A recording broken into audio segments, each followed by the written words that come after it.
People want to be able to use their influence, but few people are really truly equipped. First, you have to learn to lead yourself. Before you can really lead anyone else, you need to implement those success habits and strategies in your own life. And then you can start helping other people, whether that's in groups, teams, organizations on a broader scale. So many people say, well, you should have a good mindset. Well, what does that look like? How do I actually begin making those changes? We believe that in order to live life at its best, we have to first be inspired by the purpose that we were created for. I think everybody asks that question of, why am I here? What is my purpose on earth? We want to first discover that and then use that to drive us forward. A lot of people will talk about purpose and career as if they're one and the same thing. Anytime you change your role or you lose your title or you go through a different season of life, then people can feel like lost and their identity is now in question and they just don't understand where they are or who they're going to be. We like to look at purpose as underlying themes, whether that's you're good at being a teacher, you're a connector, you're somebody who's an advocate, or you're a communicator. You'll see a couple of different themes that continue showing up throughout your life. You can live those out in many different ways, but when you view it that way, it allows you to be flexible and to use those skills in different formats and not be so rigid and stuck to an idea that can cause you to lose that sense of identity. When you go back to any person's success, regardless of their starting point, regardless of what their talent level was, it always comes down to everything that starts in their mind.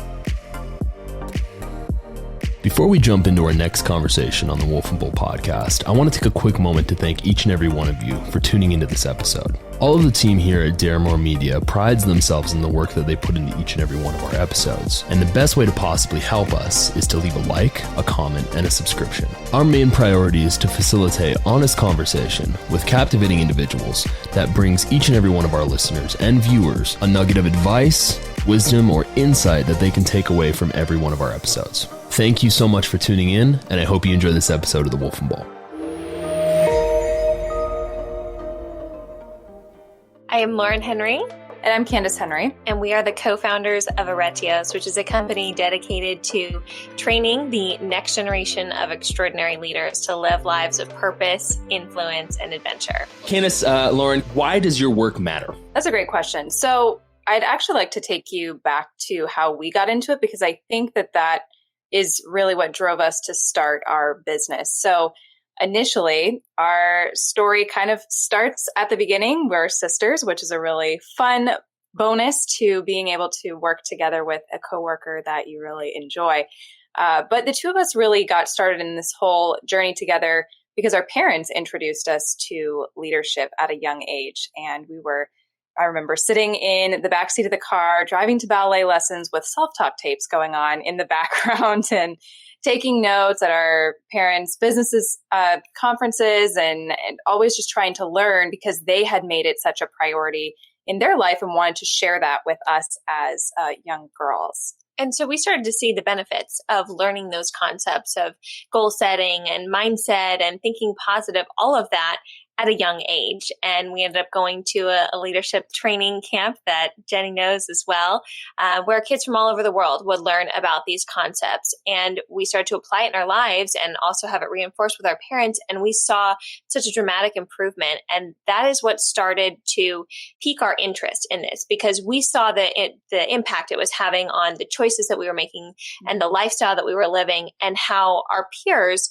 often were not making those same choices and weren't living in the same way. And so it was having a profound impact on our lives. And we're like, why aren't more young people getting exposed to this information?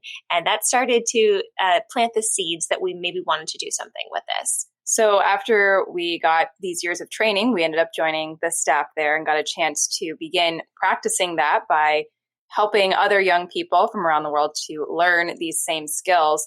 And that passion ended up leading us to get our master's in executive leadership and then eventually become professors and teaching college courses, university level courses in leadership. And so throughout all of our studies, we found that there was a younger voice, a younger perspective that was missing from the conversation. A lot of the leadership material was geared toward an older audience or a more corporate type of audience. And so we were like, wait a minute, we want to bring these same success strategies and skills to a younger demographic who's making these important decisions at that time in their life. And we'd love to equip them with the mindset strategy, with the long-term vision and some of the success skills that had helped us so much, we wanted to share that with other people. And so we feel that that's what makes what we do so important, is because we're inspiring people, we are equipping them and empowering them to be able to figure out what their purpose is in life, and then to use their influence wisely, and then embrace the adventure of life as we know it, so that they can really enjoy it to the fullest. That's awesome. I love that you guys immediately launched into the fact that your parents were so pivotal in your later careers as being leadership experts. I think you and I, the three of us, all had very similar upbringings in the sense where our parents were very involved in trying to teach these things to us when we were very young. And how amazing is it that the two of you decided to turn it into something even larger than just, oh, I did that when I was 12 or 13. It was just some summer camp I went to and it was cool, or I met a couple people and it was fun, but it's really, really admirable. Yeah, it is.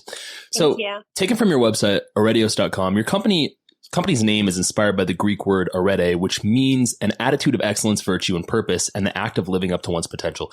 Can you walk us through how your company assists individuals in living up to their potential? So one of the biggest things that we see is that people want to be able to use their influence. We live in a world where there are so many people on a platform and a lot of different connotations that come around this topic of influence, but few people are really truly equipped. And we feel like in order to do that, first you have to learn to lead yourself.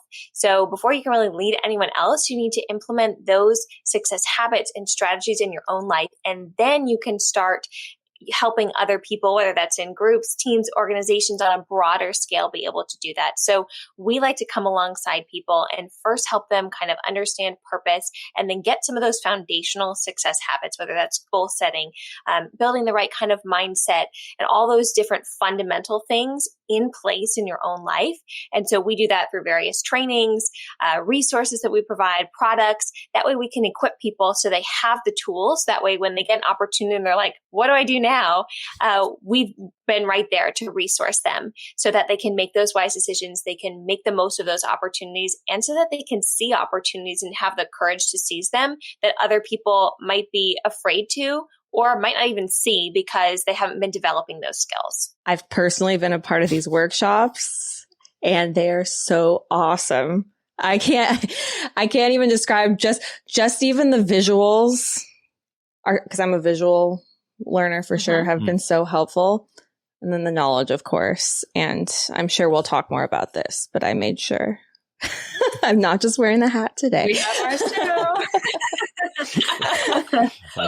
Yeah, so it's definitely interesting to me because I've been around some of the similar messages that you guys have been around. I've gotten kind of a similar feel and the vibe of definitely finding goals and purposes in your life. I'd love to know what your guys' position is personally on kind of that. I don't want to say like explosion, but almost like saturation of that type of mindset in our society. I know that there's like, because I tend to be not critical or skeptical, but I tend to ask a lot of questions about people like that. So like Tony Robbins, for example, he has got a great smile. He's got a real winning smile, but but when it comes to winning smile, it kind of throws me off a little bit. So from my perspective, like, what is your guys' opinion on kind of that saturation of the market when it comes to positive thinking, positive mindset, and how does Aretios stay grounded without jumping to these often kind of lofty aspirations that some of these individuals who are motivational prescribe their listeners to aspire to? Yeah, I think the goal for us is always to make things practical. That's something that we try to think about anytime we're creating a training, a resource, a product, whatever it is. We want people to actually have something that they feel, they understand, because I think that's a huge thing. A lot of people in the influential space, whether it's any type of influencer, but especially in our space of personal development and leadership, there's a lot of people who will say a lot of things that kind of pump you up and get you excited, but they don't really give any actionable advice of how to put it to work in your own life. So you get really excited, you get hyped up for a little bit, and then you come home and the motivation kind of wanes and the excitement starts to go away. And then you're like, okay, well, that was nice for the the weekend, or that was nice for the month, or however long you're able to stick with something, because there's not an actual plan of how to put it to work in your own life and get results. And so that's something that we actually struggled with for a long time of like, how do we do these things? So many people say, well, you should have a good mindset. Well, what does that look like? How do I actually begin making those changes? And so we wanted to create that roadmap, especially because we didn't necessarily have that. We were trying to read all the books. We were trying to listen to all the speakers. But until we actually sat down and said, okay, what are the main takeaways that will actually help us to start doing these things, putting it into practice, that we were like, I think this is what's missing. Yeah, I definitely, like Candice said, that was something that we found in learning about these things and listening to other people, is that we'd be like, okay, I love that idea, but where is the how-to? Where is the step-by-step? Where is the fill in the blank, guide for how to do these things? And so we thought, okay, well, we're going to make it, because if other people are going to adopt this and to get the benefits, we're going to have to show them how. So that's where we started to synthesize and then create things that were easier to follow, so that it would be easier for people to create those new habits. Creating any kind of new habit is a challenge, right? You're already embarking on something that's a little bit of an uphill battle. And so the easier you can make it for yourself, the better your chances are to be able to implement that. And so many people follow the path of least resistance, and then they wonder why they are where they are. And so we try to do everything to make it practical, but also then to make sure that it's values-based and grounded in things that have been proven to work in our own lives and the lives of other people, so that we're not just spouting and spewing exciting things that won't do anything for you. And how important is it? We both touched on this, but you're coming from personal experience too. You said that you had some struggles of some of this in your own life. So you're not coming from just like, I read this in a book and I'm just kind of word vomiting it back to you, right? You come from a place where you understand the same sort of mindset that people who are coming to you guys would usually have if they are in need of your services. So that's so important too. I think and from my perspective, that's something that a lot of people in the space, as you see these viral videos online, they're sometimes coming from a place where you're like, you don't have the same perspective I do. Or they're coming from a place with someone who owns like 4 different yachts and is sitting in a darkly lit room, and they've got a cigar, and there's something to do with success in the background playing over what they're like whittling around a gold bar, like. I'd love for us all to have 4 yachts. Yeah, that'd be great. That'd be wonderful. I'm all about that. Yeah. We got to do the necessary work to get there first. Yeah, exactly. See, that's actually really good to hear, because when I read some of these, because I've read quite a few books that I would consider to be positive. And a lot of them there's some actionable ones, and then there's a lot that aren't. And it's good to hear that you guys kind of seem grounded in the practical stage of things, because there's way too many people online these days that are especially influential, be it from a theological perspective or from, a public speaker perspective, where they just kind of say a bunch of nonsense and everyone just applauds them. So I think some of that also comes from us having our experience in teaching as professors, because we'll share things and the students are unafraid to say, well, how? Well, what does that look like? Or how am I supposed to do that? And they will ask the questions of why and how and what do I do? And so we have to be able to explain and apply it to their own life situations. And it can't just be like, well, this is a good idea, or you should believe it because I said so, or because everybody shares it. We have to have the ability to explain it in a practical way. And I think that's helped us to really take that into account anytime we're creating or teaching or sharing things. That makes a lot of sense. I think it also ties into the next question. Can you tell us more about the core principles of Aretios, purpose, influence, and adventure? What motivated you to choose those as your guiding pillars? So these are actually 3 things that we have seen as such important values to us personally, that we actually decided to shape our whole business around those same core values. Because really, we believe that in order to live life at its best, we have to first be inspired by the purpose that we were created for. I think everybody asks that question of, well, why am I here? What is my purpose on earth? And so we want to first discover that and then use that to drive us forward. So once we have that element of purpose in place, then we want to be equipped to positively impact and influence other people around us, whether that is on a grand global scale or that's right where you are with your family and friends. we still want to utilize our influence well. And then, like Lauren had mentioned earlier, we want to be empowered to embrace the adventure of life. Life was meant to be exciting and an adventure. And so those things have really shaped our lives in such a powerful way that we were like, you know what? I think that this is so important, and so many people are missing one or more of these components. And that's why life seems unfulfilling, or they have a lot of disillusionment around certain aspects of their life or certain circumstances because they haven't put those three things into alignment in their life. I can see that in people around me all the time. I've seen that in myself. That you use the perfect word, disillusionment. I think there's waves of life too that hit like that. So when you have someone or a program or something in your life that you're regularly going back to, I mean, it makes all the difference. I think that definitely happens, especially around the topic of purpose. And I think that comes down to how we define purpose. A lot of people will talk about purpose and career as if they're one and the same thing. And that's what can lead to that disillusionment. Anytime you change your role or you lose your title or you go through a different season of life, then people can feel like lost and their identity is now in question and they just don't understand where they are or who they're going to be. And so we like to look at purpose as more so as underlying themes. And whether that's you're good at being a teacher, you're a connector, you're somebody who's an advocate, or you're a communicator, you'll see a couple different themes that continue showing up throughout your life.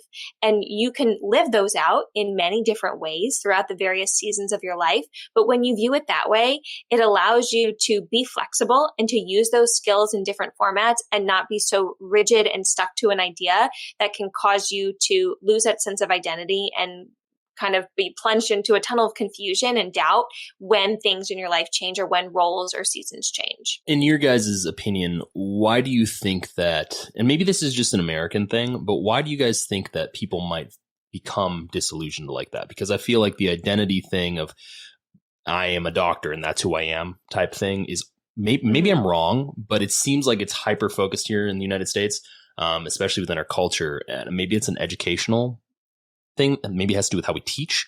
But I've found that to be something that's pretty common, where people get attached to their occupation, and then once that shifts and changes, it's as if the entire world has become, a death spiral of depression. And I've tried my hardest to figure out why that is, because I'm just, tooting my own horn. I don't suffer from that. I don't know why. That's good. I don't know why.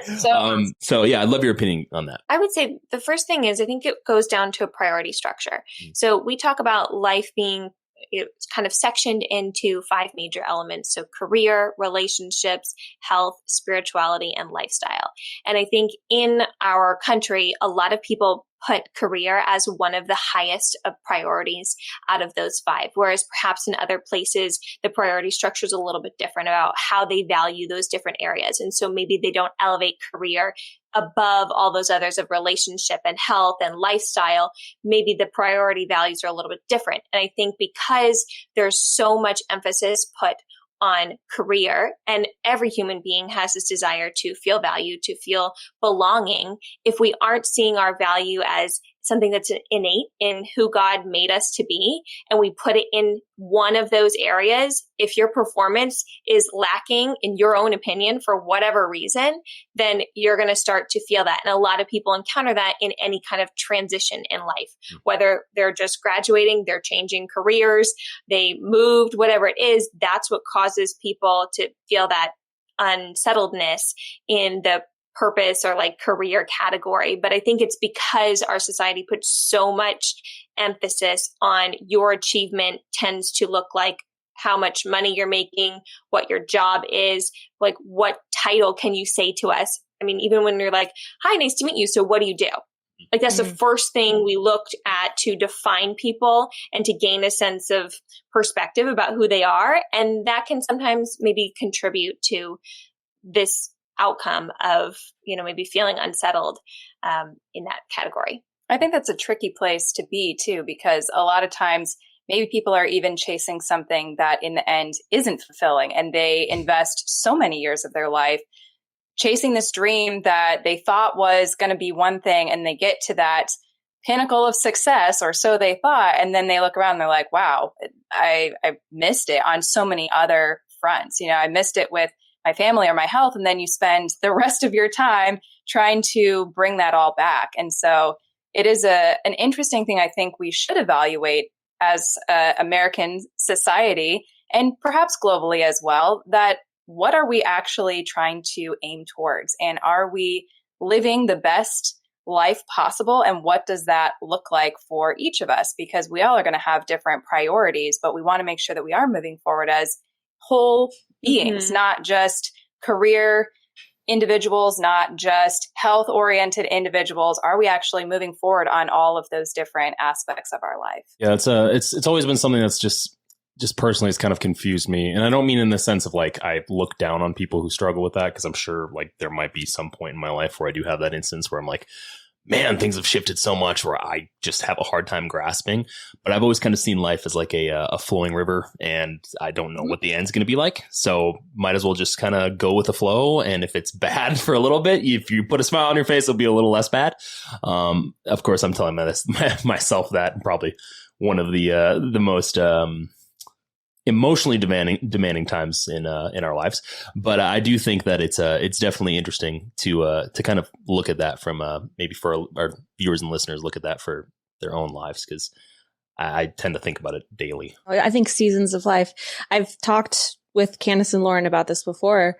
There are just seasons of life that are harder and more challenging than others. Yep. And again, going back to the fact, if you have something you can fall back on. So if you're having like a struggle, like a very difficult time in your career, you know, you look at your spirituality, you look at your family, you look at something else. Almost like a reset. Yes. Yeah. Okay. Yeah, that makes total sense.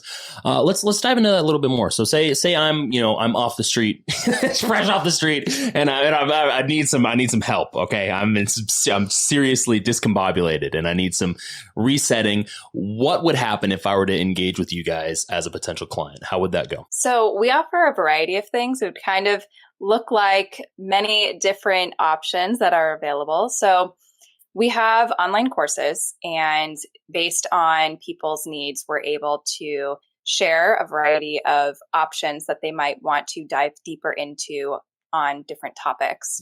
I'd probably recommend the Best Life Blueprint. That course in particular kind of lays the foundation there and helps people to look at what is my purpose, goals, lifestyle design, so that they make those decisions intentionally. I think a lot of people will start just making choices because something's available, something's in front of them, without kind of taking that long-term view and seeing, is it going to line up with where I want to be and who I want to become as a person? So probably that. And then like Candice was saying, there's other courses that then will help you with some of those foundational habits, like habits in general, or goal setting, or mindset, communication skills, all of those things to kind of start to build your toolkit so that you can make those changes in your own life and then be able to share them with other people. Do you guys happen to have any success stories that have been potentially impactful to you that you could share? Sure. I mean, there's all different kinds, either on a macro scale or a micro scale. But one person in particular that we worked with recently came to us to do some coaching. As Candice mentioned, this is another thing that we do in addition to courses. Sometimes we'll work with individuals. And this person was looking to get a new position. So they had been working remotely for a little while and were looking at a job that was going to require some in-person communication skills. And they were like, I need help. I haven't done this in a while. So we coached them on how to present and how to put it together and how to show up and use all of those nonverbals and presentation skills to make them feel confident, and also worked on mindset of how are you going to approach this? Because many times when we're approaching something important in our life, the nerves can get the best of us. So we worked on a little bit of that mindset training as well and coached them. And then they were able to do the interview and they got the job. And so it's exciting for us to be able to help somebody reach that next level in their own life, something that was really important to them, and be able to prepare them and then empower them to reach the success that they were looking for. I can definitely relate to some of the job changes and things that are a little discombobulating was the word you used earlier. Discombobulating. It's the word of the day. It's so important that you revisit those things that you put on, especially post-COVID. I feel like that's a very common story that a lot of people have right now, as they've been away from other human beings except online. And it's like it's like learning how to do your ABCs all over again. And I mean, especially if you're someone who was in like the corporate world, for example, who spent, X amount of years just learning the basics of that. And then you go home for 4 or 5 years. It's like, whoa, I need to start over from square one. Yeah, I think a lot of people have gone through that. I mean, it's also because there's been a significant, outside of COVID, just a significant shift with technology and how we're starting to do things. I think with artificial intelligence and all that stuff, it's going to change how we communicate and how we create and how we solve problems. Not going to get too conspiratorial because the conspiracy side of me wants to jump right into That's for another time. Conversation. But yeah, it's definitely I understand that, something that you guys offer, the things and the courses that you guys offer are definitely needed, especially in the corporate world. I feel like there's kind of a, maybe like I don't want to say like soulless, but definitely close to like kind of soulless dredge that people go through with that. I mean, I came from the corporate world and now I own my own business. It shocked me so hard that I didn't want to work there anymore. So yeah, it's traumatized. But yeah, no, it's definitely interesting. So when it comes to working with your clients, are there any common obstacles when it comes to them finding their own purpose? I would have to guess there has to be like a common litany of issues. Like a thread. Yeah, like a thread. Yeah, I think the first thing is definitely being connected to a specific job or a role. And they might need to go back to the beginning and kind of ask yourself these questions of, what do I actually enjoy doing? As you were mentioning, Cam, it's sometimes we get into this monotony. We get into doing all these tasks and we've just done them for so long. It's not that we even like them or not like them. We kind of lose a sense of who we are as people. And it's valuable to go back to the beginning and say, okay, what am I good at? First of all, and really be honest with yourself. I think sometimes we even lose that sense of self-pride in our work. And so we have to say, okay, like, realistically, what are my strengths? And then what do I enjoy doing? And then start to dream again. Start to kind of say, okay, let's just get all the ideas out on paper. And then from there, you can begin to narrow down what that might look like. But we have to go back and kind of start afresh and maybe even rediscover who we are as individuals after we've been through a routine for so long. And that's a common roadblock for a lot of people because they just get stuck in, well, I've been in HR for all these years, or I've been working in fill in the blank job. And they're like, okay, I want to move on, or I want to do something different, but I don't know how to get to that next step. Well, we have to go back to, who are you as a person, and what things do you really enjoy? What gets you excited?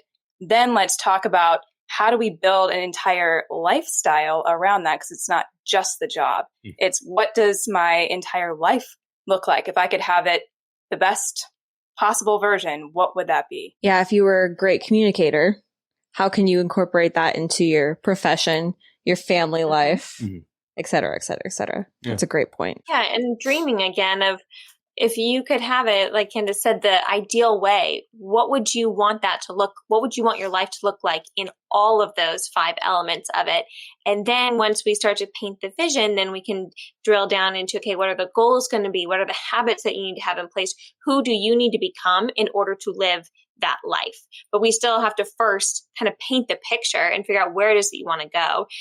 Somebody once said, if you don't know where you're going, you're never going to get there. You have to have some sort of target to aim towards. And I think a lot of people go through life aimlessly, or they even approach personal growth as just like, oh, it'll just happen. Well, we don't just happen to become the best version of ourselves. We have to be intentional about it. And so if we want to be intentional, then we have to start with a direction of where we're aiming towards, things that we want to improve, skills that we want to develop, and then make a plan and build in habits to get there. Lauren, you had mentioned the macro versus micro and sort of this whole thing. And I would say to somebody who maybe was struggling with self-reflection on this exact sort of thing, you could take that same exact principle and apply it to a business when they don't have a vision or they don't have a mission statement. They have the same exact holdups when they're trying to grow that someone as an individual would feel if they're like, I'm just stuck. I'm just stuck in life.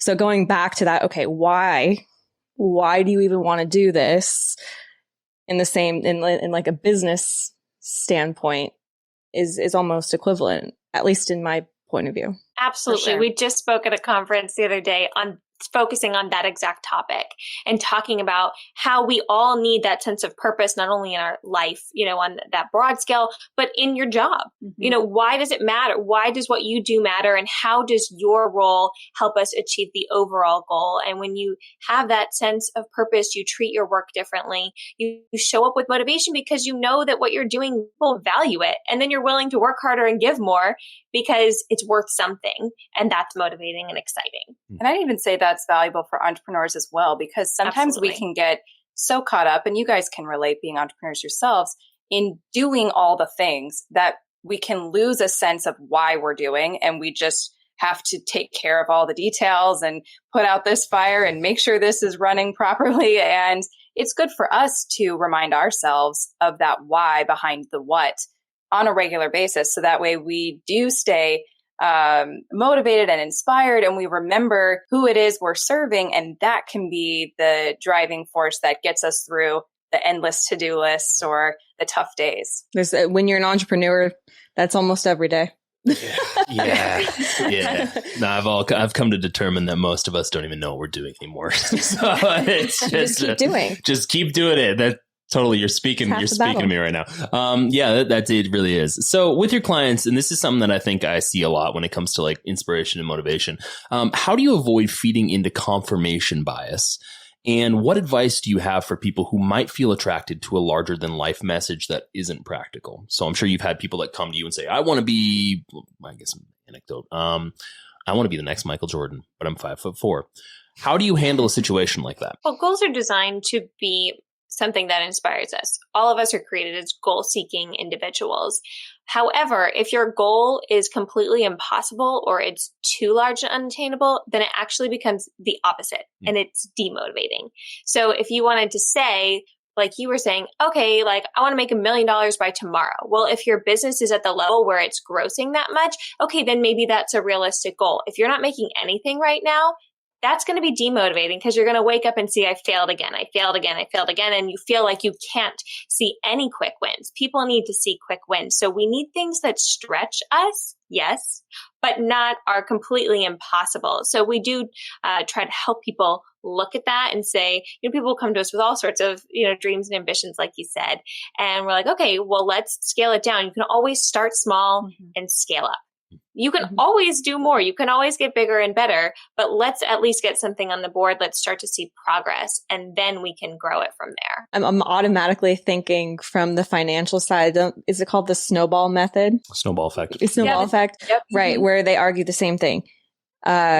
You try to see little successes first instead of immediately tackling your biggest dragon, the biggest monster under the bed. You look, okay, where can I start to, like, I woke up today and I did something that I accomplished something today.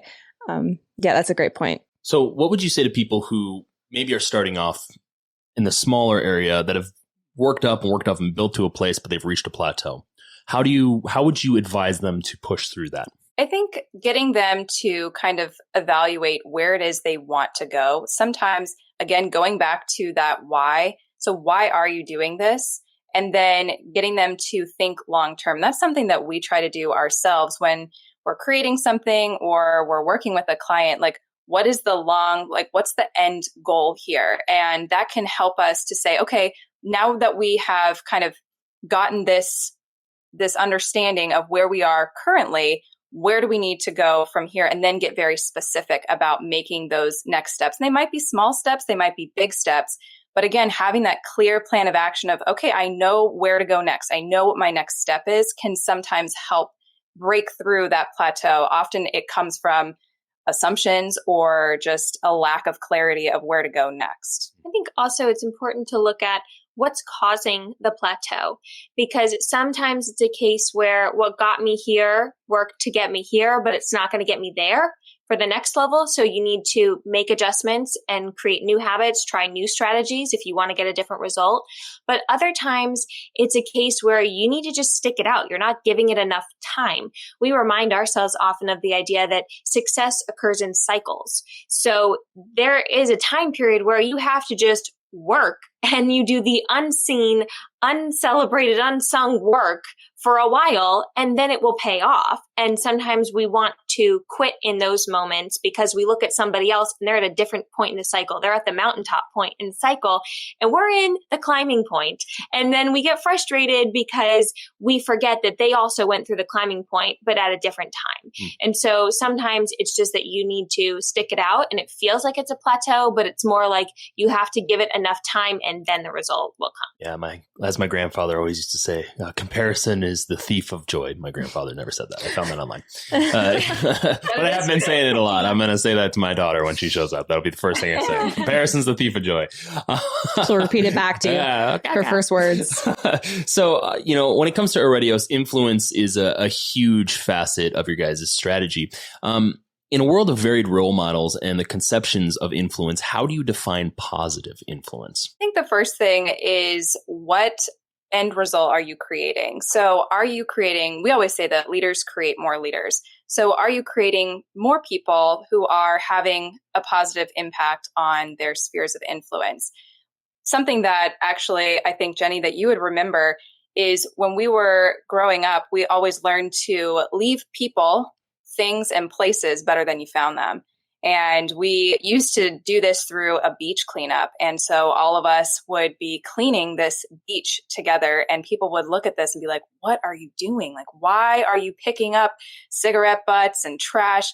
And even if it's not yours, you're still going out of your way to do that. And I think that's a great picture of what it looks like to be a positive influence on people, on situations. Like, how can you make a bigger, better impact? How can you leave something better than it was when you found it? Yeah, like when people encounter you, are they encouraged? Are they inspired? Do they feel better because they interacted with you? Or was it a nothingness, like it didn't have any impact? Or was it a negative impact?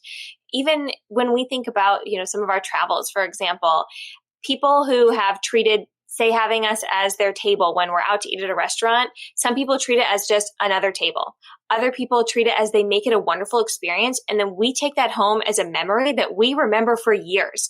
And they probably went through multiple tables that night. But if they made an intentional choice to make it a memory for somebody, then they positively influence that. And look how far-reaching that impact is. So we remember for years, and it was just a table and the experience that a server helped us have at a restaurant. But they can positively use that influence, or they can be dismissive and unattentive and make it a negative experience and have a negative influential impact, or they could just be nothingness. So it all comes down to small things about when we interact with people. That's the best place to start, is your example and your interactions with other people. Are you leaving them better than when you found them? So follow-up question for that, because I see in our society, especially with our generation and the generation after us, there seems to be a disassociation with that type of mindset, in the sense that, at least in my experience, I've seen people be positive and engaging with people who are their friends, but I don't see it with people they don't know. Why do you think that might be? Oftentimes I think that there's just a lack of example. They haven't been taught. And I've noticed that so much when we have been working with our students. It's not so much that they don't want to, it's that nobody has ever stopped long enough to teach them what respect looks like, what the right way to communicate with somebody looks like. And it's not that they're closed off to it. They want to learn, but they're not going to example it if they've never been taught. And they probably don't realize how their actions are being perceived. Mm-hmm. We see that a lot, even in little things of like, somebody does something for you or sends you an email or goes out, you need to respond or you need to say thank you. Otherwise, it looks like you didn't value it. Or if somebody's up there talking, you need to look at them. You can't be on your phone, or you shouldn't be looking somewhere else. Like, you want to give them, goes back to the golden rule, treat other people as you would want to be treated. But we have to be cognizant of how other people are taking that. It's kind of like emotional intelligence. Like, how are your actions impacting other people? We have to look outside our little bubble and our comfort circle of friends and people that we like, and think about, when I'm interacting with other people, the way that I respond to them, is that making them feel better? Because that's all going to be a reflection of me. Like, that's building your reputation, your personal brand. And we can't have that disassociation, like you said. Otherwise, you're going to have a huge inconsistency there in who you say you are and who other people see you as. I think it's a good checkpoint for all of us too. Like, are we also exempling that? Because we are the role models to that up and coming generation. And so I think it's a good little self check-in and be like, okay, is my example one that's worth following? And if it isn't, there's plenty of time to change. But they are watching and listening and taking cues from what we're all doing, for sure. And when they don't immediately fall in line, just keep reaching out your hand, right? For because sure. Especially if you're dealing with the younger generation or younger than us, younger than you, sometimes, have you ever heard of a teenager that doesn't like authority? Just keep reaching out your hand, even when you feel like you're not making progress. Yeah, no, I think it's interesting because you're basically kind of saying what I've been thinking the last like 7 months about the expected arrival of our little kiddo eventually.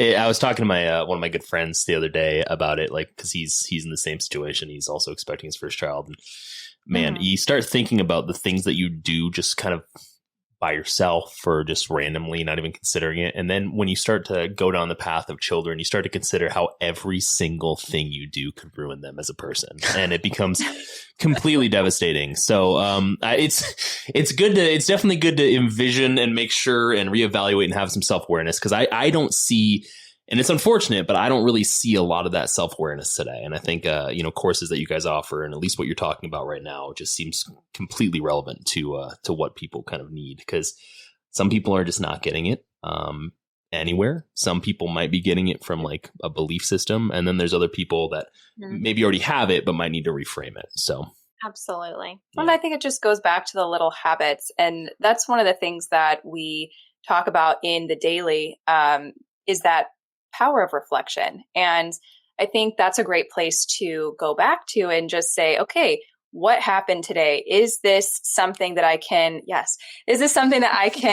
learn from and make sure that my example is worth following? What did I learn? Did I treat somebody the right way today? Did I not? Did I handle a situation the most calm way possible, or perhaps not? And taking time to reflect on those things throughout the day is a really valuable thing that, regardless of your age, can be a hugely beneficial practice. When we first started looking at what eventually we'd come to call the 4 power practices, which is what the daily focus is on, we were looking at what are the common denominators between all these people that have been successful throughout all different industries and all times in the world.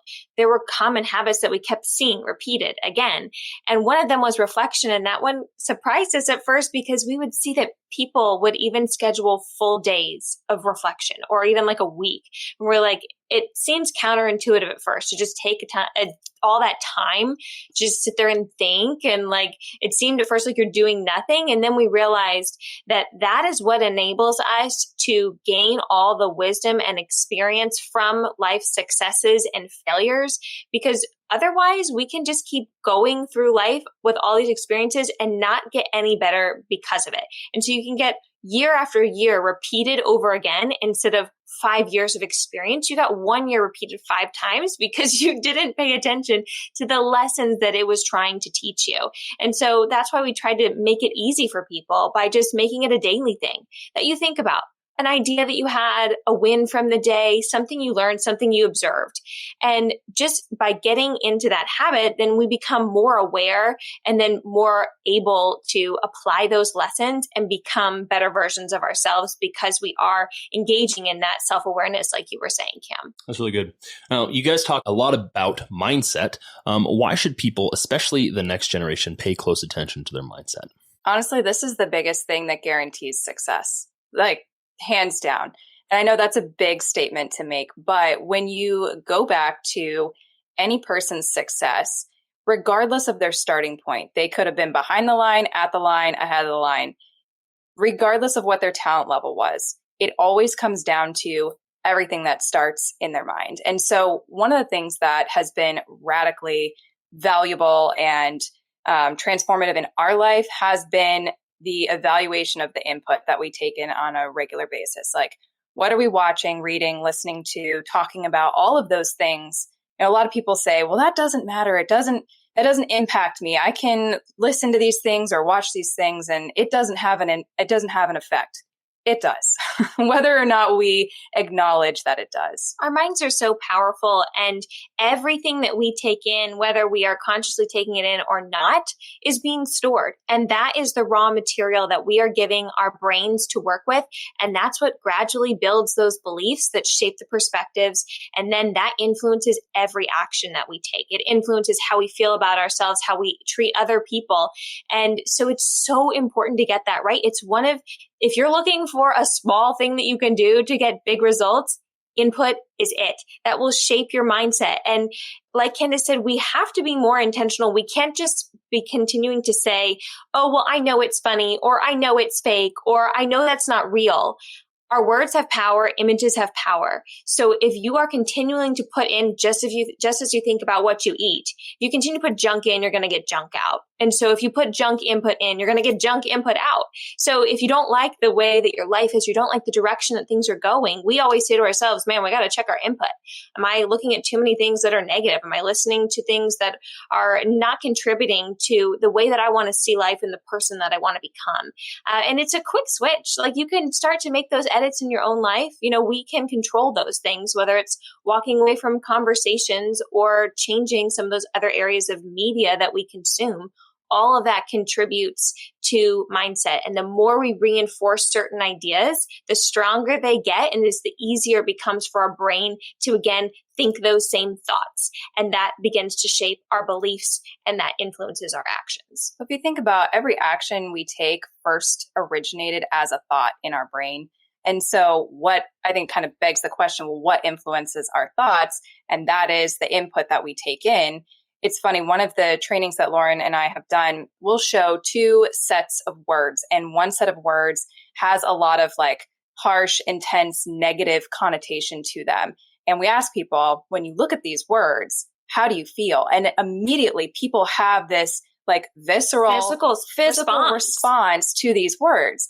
And then we shift and show them a second set of words, and those have a lot happier connotation, like celebration or family or vacation or whatever it is. And everyone's like, oh my gosh. And you can actually physically watch people's shoulders relax as they view that second set. It's amazing how you can visually see the impact that all of our input has on us on a physical level as well. Everything you just said, my brain immediately went to Instagram Reels, TikToks, doom scrolling. It's not even just those anymore. It's almost every app that has any sort of social media aspect of it. Plus, even ones that didn't.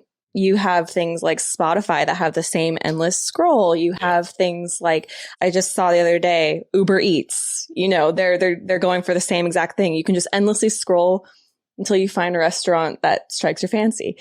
And that garbage in, garbage out, or junk in, junk out, you were saying, Lauren, it's not just a younger generation thing. I would argue it's every generation that has access to this. Yeah. It's this addiction that you start seeing something. And even if you don't want to see it, if you stick to it long enough, you now have algorithms that keep feeding it to you over and over and over again.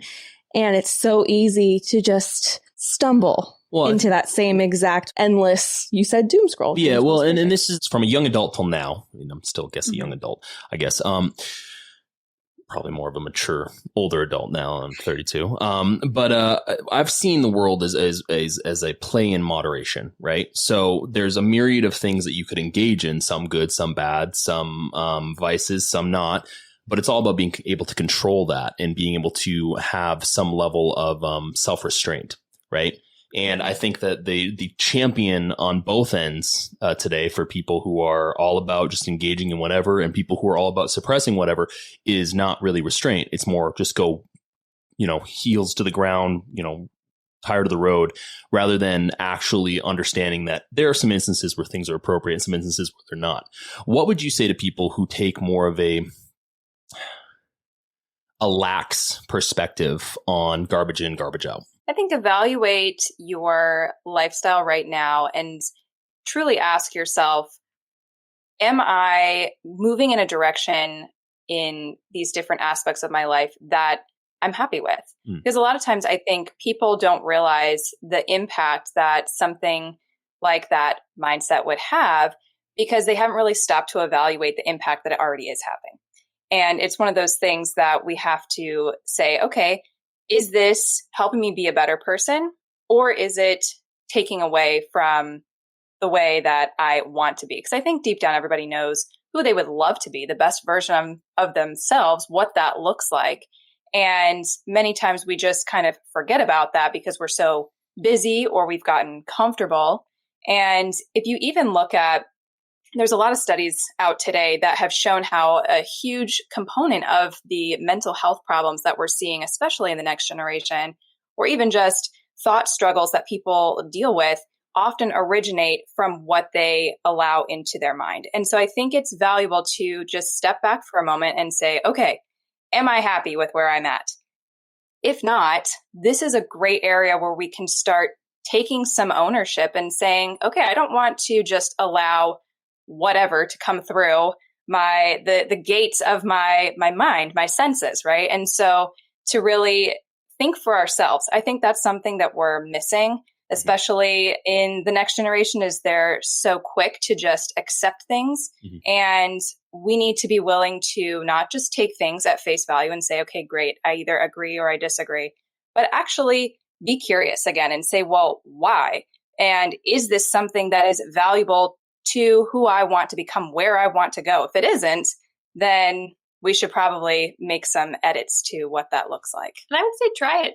Try it for 30 days and see if it makes a positive difference. See how it changes who you are, how you feel in your life. And then you can evaluate from there, if I like this version of myself better, and if I see things go away and I'm not struggling with certain things as much, then maybe you've seen now the choices that you need to stick to and the things that you want to adjust going forward. I guess the reason I say that is because my family was and to some degree, still is very regimented in how they think in some ways. And I'm not professing to say either is better or worse. I've just merely taken kind of a position in my life where I think it's always better to walk the fence than to be one way or the other. And not in all instances, but in a lot of kind of less hyperbolic stances, just because I see this. This is what I had a conversation with your dad, my father-in-law, Chris, otherwise known as the Bull, the sign behind me.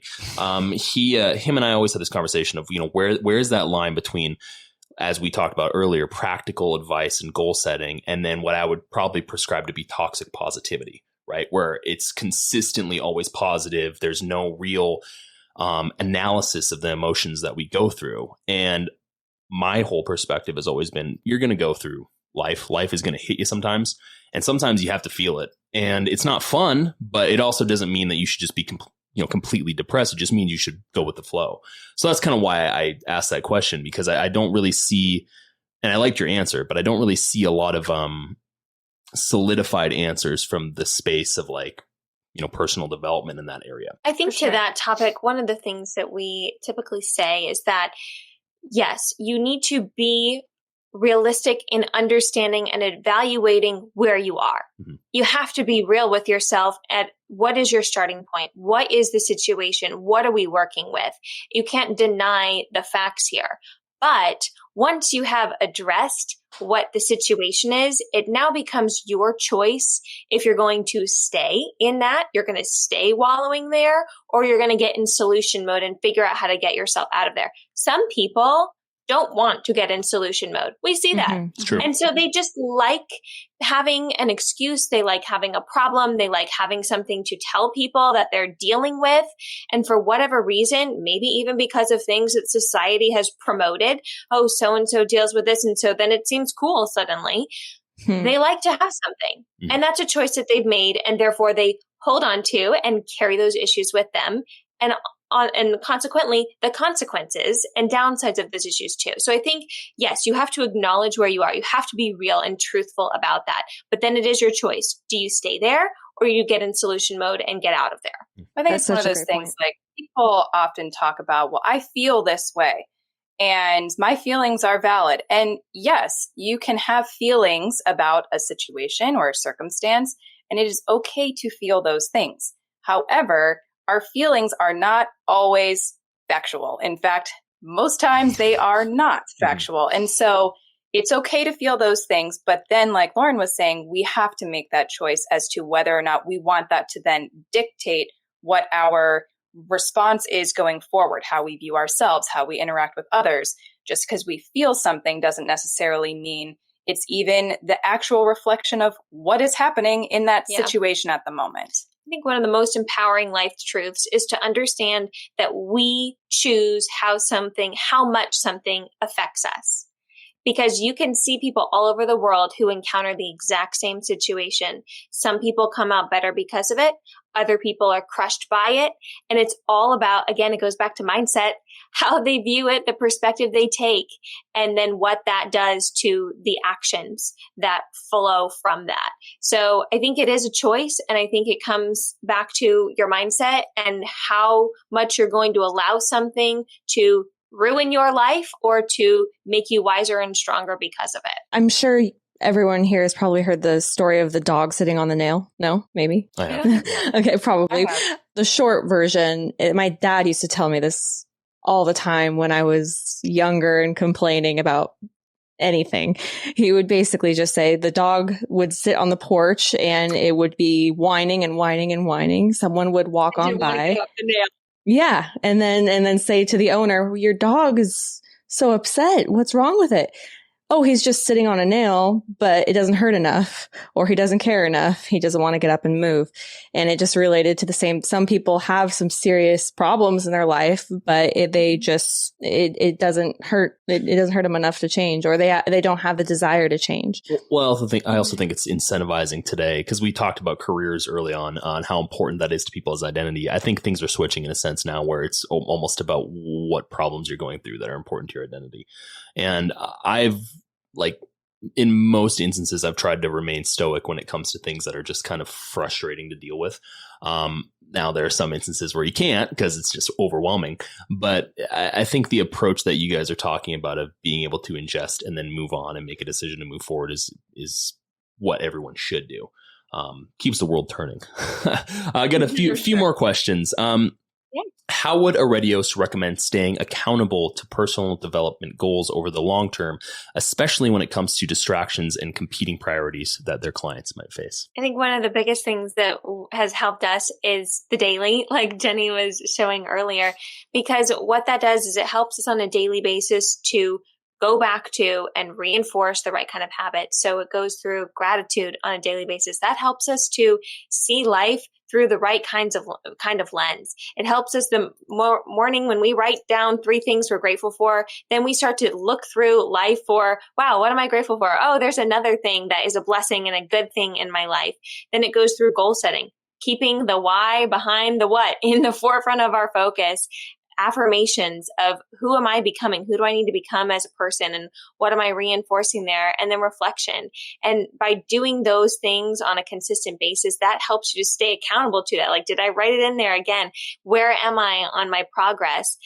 Accountability is so important. It actually, if we have something to hold us accountable, can increase our chances of success, studies show, by 95%. So we do need that. Some people they have enough self-discipline to kind of hold themselves accountable. Other people need another person to check in with, or they need an app, or they need a reminder, or they need a little sheet that they can, X off all the days that they've done it to see the little streak there. Find what works for you, but have something so that you can really stick to it instead of start and stop. Because once you get that momentum going, it becomes a habit. And then habits, the way that it works is that our brain uses them as an energy saving technique. And so it becomes an unconscious choice instead of a conscious one. So if we can build in the right habits, then success can become habitual and part of who we are and how we operate on a daily basis. And then it's so much easier to get the results and to make the right choices. I just think back to like personal scenarios where this is what I'm talking about. You have to have this same sort of mindset shift in order to get through challenging times. Otherwise, you're just going to be in the swamp of life, mindset swamp. Oh, final question. No one wants to be in the mindset swamp.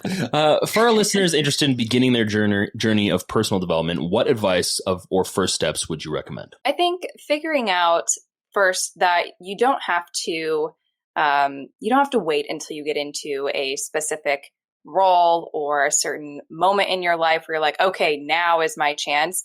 First of all, you're never too early, and actually you're never too late to start learning and growing and developing yourself. So the best way to start is to realize the power in the small things. So like Lauren was talking about, those habits, that starts with small things that we do on a regular basis. So making sure that we are thinking about who it is we want to be, where we want to go, and making some notes of that. Going back to those simple tweaks with our mindset, evaluating your input. And that's something that we practice on a regular basis. I even like to do it every couple of months and just kind of think through the things that are part of my input on a regular basis and just say, okay, is this helping me get better, or is it keeping me back from where I want to go? That's an easy thing that we can all do regardless of what our starting point is. I would also say too, decide on that direction. That way you have something to aim towards. You can start setting goals because you know where it is that you want to go. And then once you set a direction, patience. We keep coming back to that all the time because sometimes the goals won't be achieved on your timetable, or you look around and then that can frustrate you if you get into comparison thinking. So just having the patience, because sometimes the opportunity isn't ready for you yet. You might feel you're ready and there's other people or things that need to be shifted or brought into the picture that aren't there yet. Or maybe there's still lessons that you need to learn or skills that you need to develop. So be willing to be patient and see your current circumstance as a training ground for your next promotion in whatever area of life that is that you're seeking to level up in. Be patient and learn the lessons from where you're at. That way you are ready to take on the next level with skill, strength, and confidence. I think of it as like being in the gym and you want to maybe up your weights that you're using. And if you walk in on day one and you're like, all right, I'm going to bench press 200 pounds, you're going to be killed. Like you're not even going to be able to start. That next level would crush you, right? And the same is true with our aspirations in every aspect of life. Sometimes we think we're ready for whatever that next level is. We think we're ready for the next promotion, or we're ready to take a leap in whatever aspect of life, and we have not built the strength and the fortitude yet, or even the persistence necessary to withstand what's coming and what's going to be expected of us at that next level. We have to do the training sessions. We have to push through the obstacles of this season first, get the strength, get the lessons, then we're able to handle that next level with ease and skill, and it won't crush us in the process. That was the perfect analogy for Candice. Gym one. No, it's funny as I'm starting to get into the stage at the gym where people are like asking me questions, which is nice. Mm-hmm. But it's also like awesome. It's also kind of funny because I tell them where I started, and like I'm not small. Like I wasn't small when I started, but there's some workouts that I did where I started really, really light, and you've got to work up. You can't not work up. And even when you can lift heavier, you have to work up and you have to keep track. So everything you're saying is just right in line with my gym journey. Well, I immediately think back to with Cam. Yeah. I think back to when you first started going like regularly. Yeah. And Cam and I have a friend who she's incredible. She's a couple years younger than us, and she can lift weights. Like she could deadlift. I don't know who this is, but I'm just gonna yes. I don't want to say her name. I get it. No, it's fair. It's fair. Yes, I know who you were talking about. But she's just incredible in the gym. And I remember you came home from one of your first times, and you were like, "Oh yeah, I remember this." You were like, "I'm kind of embarrassed because I saw blank at the gym, and she was out lifting, deadlifting me like. Well, I went up. I was there. I went up to her. I was like, "Look, I don't do this. Can you show me the form real fast, and I'm just going to start out like the lightest weight that I can without feeling embarrassed." And that's what I did. And now that's not even a problem anymore. But it's one of those things where, it was.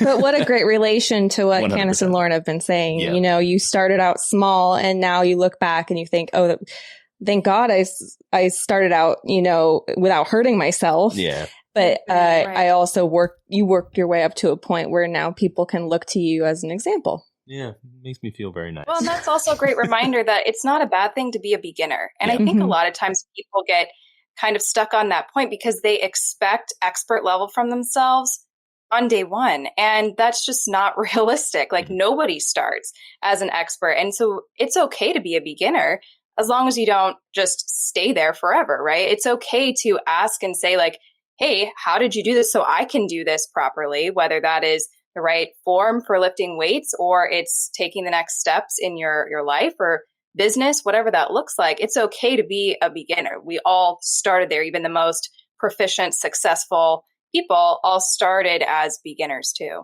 Yeah, and nobody gets anywhere overnight. And so we have to give ourselves the same grace. And the same thing goes for when we're training or working with other people on teams.